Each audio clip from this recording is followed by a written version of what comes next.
is Dave Arnold. I'm a resident of Springersbury Township, and obviously a resident of the school district. I've lived here since 2019, and previously lived in Central School District. I left at York and then came back.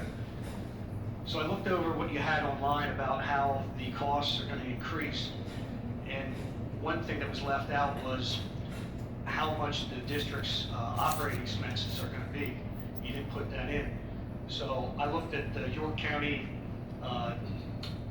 VOTEC, is what I call them in school technology. They had that theirs went up 4.47% in the 23 year. So I would think you guys have some kind of a historical number of how much the operating expenses go up each year.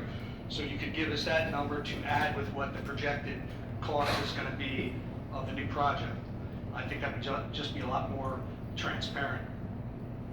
And I'm 100%, I'm sure there's other people in this room, that there needs to be a town hall meeting specifically on this building project. If you're going to spend $110 million, you need to get a lot of information out. I know there was previous school board meetings where that was brought up, but the bottom line is everybody in this room, either they work, they got kids, they got all kinds of activities, and nobody's able to make all those meetings. Many of the employers today will pay part or all of college expenses. It's better to encourage our young people today to work, go into trades, or in the military. And guess what? They're going to come out with no debt. My daughter just got done going to Pittsburgh University many years ago. Now she's 35. She only just paid it off after all those years, and I helped pay for part of it. So, and the cost now compared to then is even more crushing.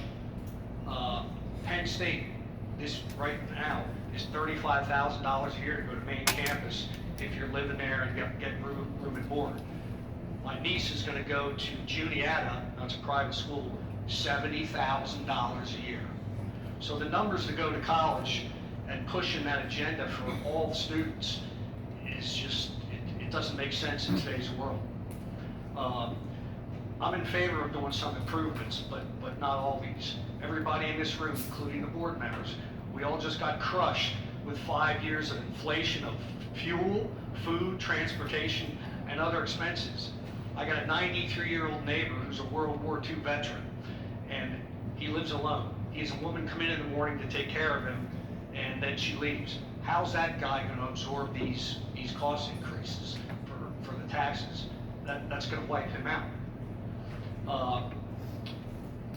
The other thing is, I looked at the York County School Technologies website, and this district only had 65 kids there last year. I would think it would be in our district's best interest to push more students to go there. The number 1 and 2 districts were York City and Redline. We were in the bottom 3.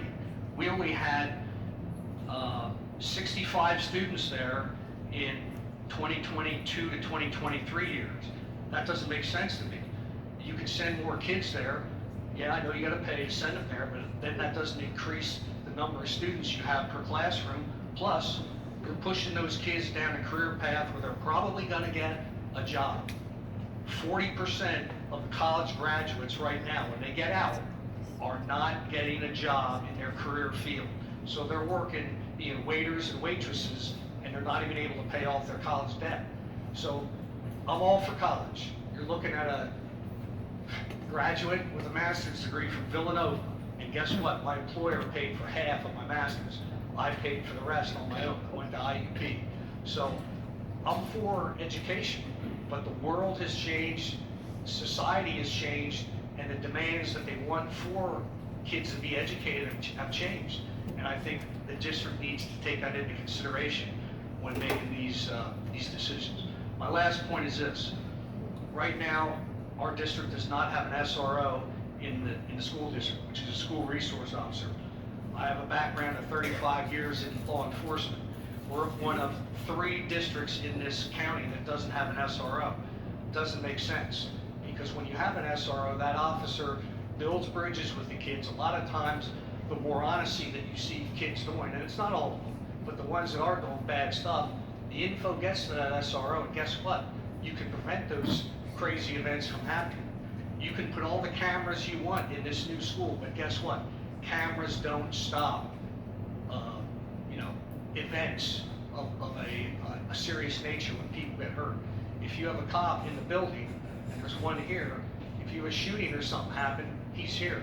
If you call 911, it's 5 to 10 minutes till he gets here. And guess what? A lot of people get hurt that time. So the district really needs to look at that at this time, even if you're not gonna do the improvements. I know it's been brought up before, but the world has changed, and the safety of the students and the staff, I think, needs to be paramount in the decisions you folks make. That's all I have. Thanks for listening to me.